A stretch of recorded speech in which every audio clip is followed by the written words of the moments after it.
All right, so welcome back to Happy Hour with Heather and Guest. This is episode number 40. So we're really making headway. Only Yeah. 10 more till 50. And that's I try I know how numbers work. I've just proved that. Yeah. So anyway, really excited to be here. I'll start off with me. I'm just wearing our Butch Cassidy and Sundance with I sold the Doom Dog and Yeah. the trademark same fedora in the photo. And I've gotten many suggestions that I should grow the mustache back out. So we'll see. Yeah. We'll see how that Yeah. goes. And you're rocking a Skywalker I'm tee. Skywalker. Yeah. That's my dad's old band from the 80s.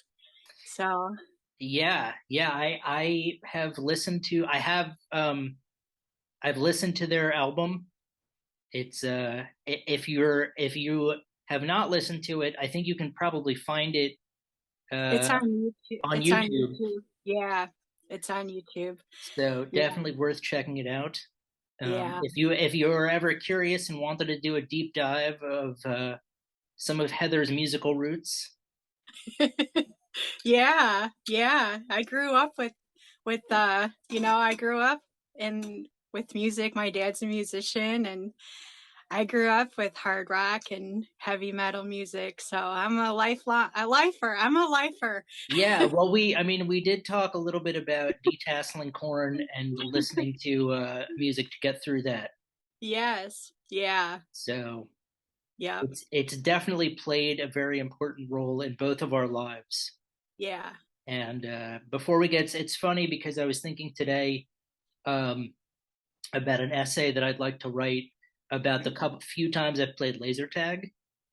And the first time I did it, I think I might have been like 9, and the person behind the counter asked, "Well, what's your name going to be?" And I was like, "Huh, like what do you put on the board to keep score?" And I was like, "I don't know." And she goes, "Well, who's your favorite band?" And I said, "Run DMC." So that was because I listened to Raising Hell like every day. I was way ahead of my time. I don't think any of my third grade classmates were listening to Raising Hell. But another piece of the puzzle probably falls into place. Yes. Cool. All right. So episode 40, we're going to talk about High Priestess, and we're also going to talk about a band called Orc and another band called Sonic Tabboo. And before we get into High Priestess, one of the reasons why I picked them, aside from thinking that it was going to be great music, was it reminded me of a line from the film The Birdcage, where Agador Spartacus, portrayed by Hank Azaria, says, "My father was a shaman and my mother was the high priestess." And I was like, that can't be, hearing the phrase again, and then recognizing the band name being High Priestess, I was like, we have to listen to them. I'm sure there's a band called Shaman out there, and we'll have to listen to them at some point too. But Yeah, and there's also a band called High Priest from Chicago. right, yeah, I think at some point we'll cover all the priests and priestesses and elders and whatever shamans. That's just the nature of this genre. Yeah. But kicking things off with High Priest, um, they had 2 albums that we listened to, Casting the Circle and the self-titled High Priestess, and you selected the tracks from both. So kicking things off with Casting the Circle, we're going to listen to the track Casting the Circle. And Oh. what were your thoughts on, am I putting the albums in the wrong order? Yeah, I was gonna say if you Uh, wanted to skip that one, we no, could, no, but no. Let's keep I like to keep them in order. okay.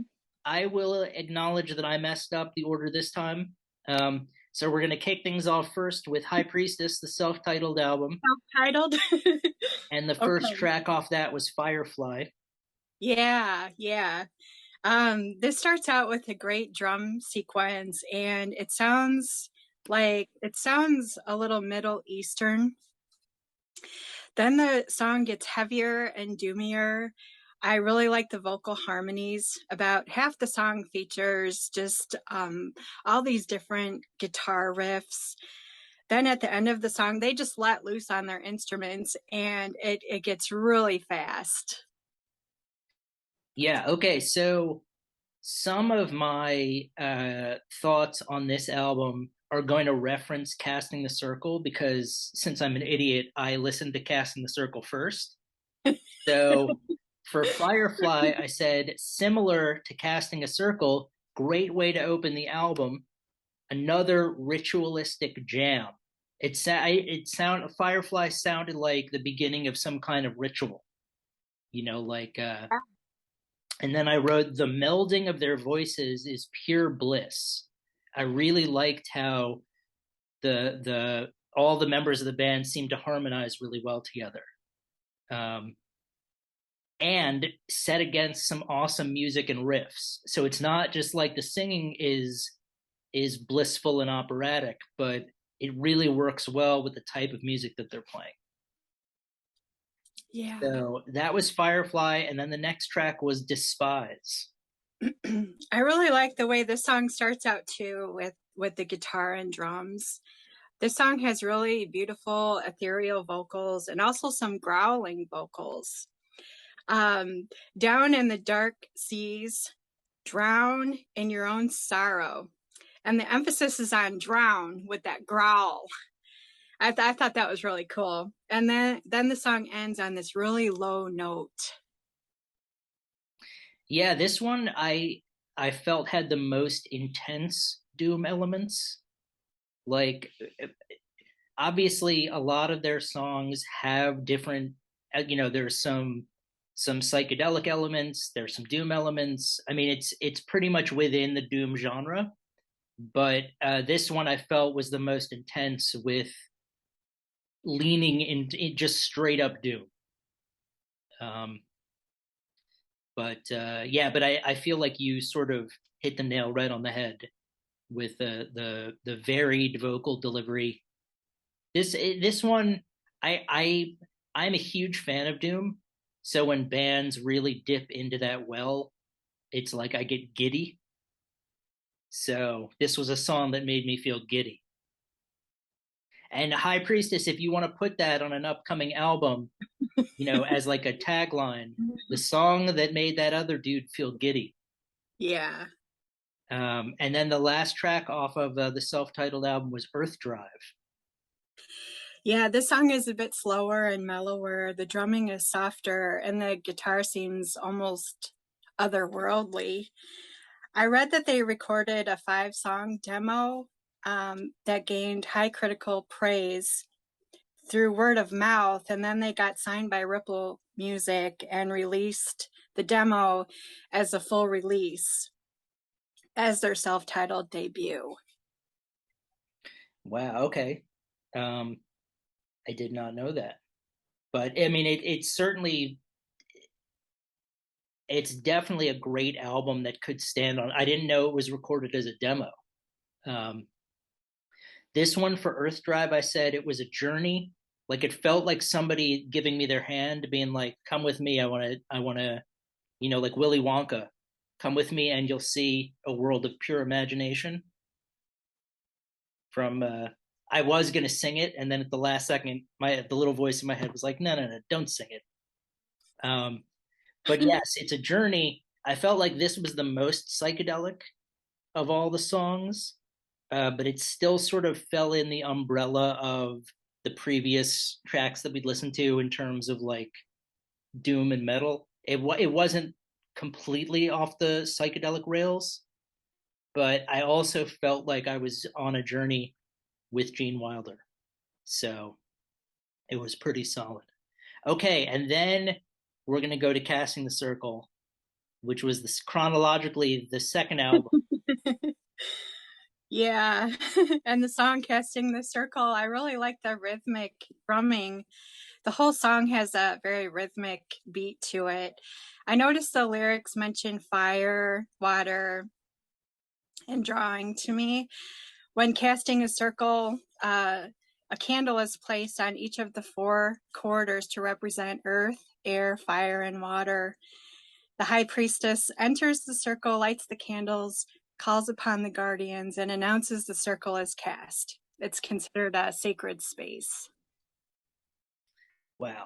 See, this is half the reason why I love doing the show with you, aside from the fact that we hear great jams, is like I learn new stuff all the time. Either with, lyric deciphering what the lyrics mean or giving me background or history, because I wouldn't have looked into that. In fact, I could barely even get the chronology of the albums correct. So, um, all right, yeah, Casting the Circle. I this reminded me of in the movie The Doors when Jim Morrison says everybody in the ceremony is about to begin.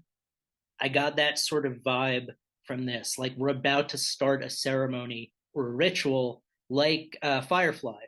Um, and I got the image of like druids or shamans or other or high priestesses gathering to like begin an incantation of something. And then there are these soaring harmonizing vocals that kick in. And it's just like, wow, okay, wow, this is. And then what's that? A side head nod? Oh yeah, there was a side head. I actually wrote, and then oh, what's that? A side head nod. So yeah, I was side head nodding like it was going out of style, and it felt very hypnotic through the vocals, and it had a that you mentioned that Middle Eastern vibe. I felt like that Middle Eastern vibe was there too.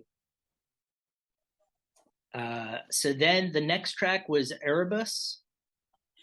Yeah, and this song has really pretty vocal harmonies. The way they do it, it just adds a really interesting dynamic to the song. There's a lot of really incredible guitar work too. Erebus, I looked up Erebus. Erebus is the primordial god of darkness and mist. Erebus is also described as a location on the entrance to the Greek underworld. Souls on their way to death would have to first pass through a dark region of Erebus. I read a lot more about him too, and it's pretty fascinating. Yeah, I mean, it sounds like, and I guess that's on the way to Chiron, the fairy person, to take you across the river Styx. Now I'm just showing off with classic knowledge, but yeah, for it's funny you mentioned Mist because for Erebus I said that it's the spacey, not Kevin Spacey, the space psychedelic space rock opening is a little it's like a little disorienting, um, and then it slowly comes together into a song. Uh, and I feel like as they were performing this, the stage would be covered in fog. So I guess that's where I got the mist. Yeah, But I got the sense I was like when they're playing this live, I'm imagining the stage being covered in a fog. So they definitely were able to articulate that idea just through the music. Uh, yeah, and then I just wrote, it's a slow dynamite jam, which it is. A yeah. lot of these songs, I found myself doing a very slow, subtle head nod like this. For those of you out there who don't know, I had a ruptured brain aneurysm in 2018. So I'm nervous to really move my head when I'm listening to a great song. So I've adopted doing something called the side head nod, where I just do this. This is like the equivalent of me headbanging. So if I ever reference a side head nod, you know that I'm into the jam. And then the last track was The Hourglass. Yeah, and the vocals in this song are amazing. I also noticed the organ and more amazing vocal harmonies. I really love the tone of the guitar and it seems melancholy. Um, Sand in the hourglass is falling. Don't let life pass you by. No running out of time. And I thought those were some pretty powerful lyrics and something I'm really trying to do in my own life, trying to live life and get the most out of it in I'm the time I sorry. have left. I'm sorry that my friend was texting me when you said that. So I'm also trying to to be present as often as possible and take stock. But yeah, the hourglass got the said hide nod, the side head nod right off the bat. I wrote it was my favorite song so far that we've listened to. The combination of music and the vocals is just in the proverbial sweet spot, and I really dig the lyrical interpretation that you've done. It's really I'm appreciating that more and more the older that I get, just with regard to taking stock and enjoying things as they happen. So and again, I apologize for my friend texting while you were recounting that. If you would like to say it again, you're more than welcome to. Oh, that's okay. Okay. And then the two bands that we have left are Orc from Lansing, Michigan. I think High Priestess is from California, Yeah, Los Angeles. Los Angeles, Yeah, and then Sonic Tabboo from New York City. Do you yeah. care which one we talk about first, Orc or Sonic No. Tattoo? Mm-mm. All right. Well, so, uh, geez, stop texting. All right, I'm just gonna.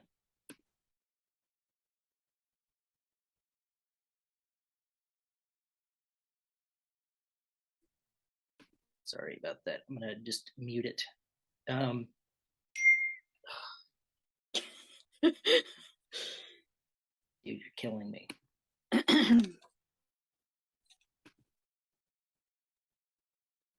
So, so for Orc from Lansing, Michigan, we had listened to a group called Troll from Portland, and I thought, okay, well, this is like with High Priestess uh, and the Birdcage. I was like, we got to cover all the D&D characters, trolls, orcs. I'm sure there's a goblin. I know there's like Goblin Smoker, but I'm sure there's a band just called Goblin. There's probably a band called Ghoul. Um, and at some point we'll cover all of them. But also from Michigan, because my brother's there and the guys from Grave Next Door are there, and Kenneth Prouty from Building Upon the Revelation is there now. I was like, well, Michigan, we gotta stick with the home team. So yeah, so that was really, I didn't know what the music would be like at all. I just was like, I want to listen to this band. And then it turned out that the music is pretty dynamite, I thought. Yeah, What are your I thought so too. Yeah. This one is their debut album from 2020.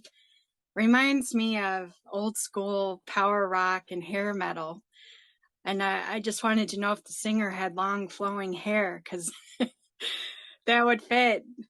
The music is a lot faster than I expected. It never lets up either. Powerful vocals that are at a higher register. I saw a lot of references to Chris Cornell. A lot of fast drumming and awesome fuzzy bass. The song Showdown is really catchy. It's like put the pedal to the metal, crank it all the way to 11. The more the album went on, the more I liked it. It looks like they have another album coming out too, and that's definitely something to look forward to. Yeah, they have a single off that album out now that I listened to called Crawl. Um, and yeah, it's interesting because there are only two members in the band. I mean, they might have other musicians that contribute, but they just have bass drums and vocals. Um, credited to the band members. Um, and it was interesting because on Bandcamp it says uh, the eponymous debut album of the Lansing-based progressive metal band Orc. This record is an attempt to blend progressive time signature experimentation into a stoner metal veneer. So that was I felt like that was apparent. There was definitely some stoner metal elements, some progressive elements. I did make the Chris Cornell vocal connection myself, thinking, wow, this is a lot of this sounds sort of like early Soundgarden before they hit, when they did when Hiro Yamamoto was their bass player, kind of when they were still on SST records, and they were more of a progressive metal band. But yeah, no, I got really excited by the fact that they have another album coming out. I was very impressed with what I heard, and it's different. I feel like a lot of times, and we've talked about this, there are bands that tap into the formula. There's there's certain requirements for doom metal that, like the blueprint, like Black Sabbath had put forth the blueprint and other bands like that. And there's some bands that just stick to the blueprint. And then there are other bands that like, no, we're going to push the envelope a little bit and develop our own sound and really try to do something new. And I feel like Orc was trying and succeeded in doing something new. This was unlike a lot of stuff that I'd heard before. And then finally, Sonic Tabboo, from my old stomping ground in New York City. They have a new album that I think was just released called Kind of Venom. And Yeah, looks like it was released in June. In June, yeah. So what are your thoughts on Sonic Tabboo? They say they're a stoner biker band from the Big Apple. And from that description, I honestly, I didn't know what to expect. Some pretty solid instrumental stoner rock. The album has 13 tracks, and then there's a bonus track too. I like that one of the songs is called Sonic Tabboo. It's a little more subdued, and it seemed to have a lot of time signature changes. I really like the song Space Odyssey too. It has saxophone, and I think that always adds a cool element to, especially this genre of music, because it's kind of different. I put the full album on our YouTube playlist so you can hear it and enjoy it too.